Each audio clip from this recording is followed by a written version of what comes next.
Si tenemos dos funciones, f y g, su composición se denota con este círculo pequeño, f compuesto con g de x. Y esto significa f de g de x. Es decir, para calcular f compuesto con g de x, calculamos g de x, que eso nos da un número, y ahora calculamos f de ese número g de x. Es decir, escoger una x, aplicarle g y el resultado aplicarle f. Por ejemplo, si tenemos f de x igual a seno de x y g de x igual a x cuadrado, entonces si definimos h de x como f compuesto con g, esto es lo mismo, como ya hemos dicho, que f de g de x, es decir, esto es f de g de x. G de x es x cuadrado. Es decir, esta g aparece aquí, ¿vale? G de x es x cuadrado. Y después, f de x cuadrado, ¿cuánto vale? Pues si f de x es seno de x, f de x cuadrado es seno de x cuadrado. Y esta sería la composición de f con g.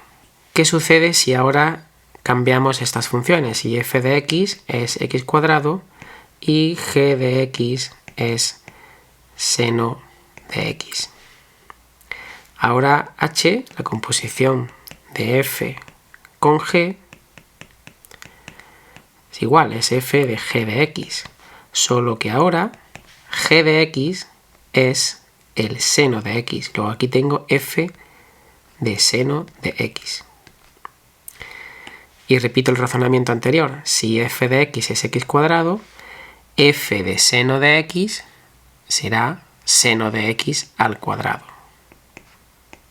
Lo que haya dentro del paréntesis de la f lo elevo al cuadrado y ya está. Esto es seno compuesto con x cuadrado y esto es x cuadrado compuesto con seno. Aquí vemos otros ejemplos. Por ejemplo, si compongo logaritmo de x con coseno de x, pues logaritmo de x compuesto con coseno de x es logaritmo de coseno de x.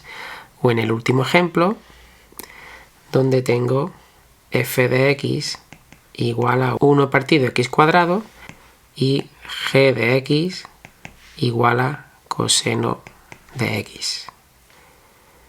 F compuesto con g de x es f de g de x. F de g de x, que es coseno de x.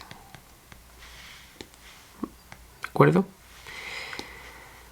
Y por último, si f de x es 1 partido x cuadrado, pues f de coseno será 1 partido coseno de x al cuadrado. Lo que aparezca dentro del paréntesis aparece en un denominador al cuadrado. Así que esto es igual a 1 partido el coseno de x todo al cuadrado.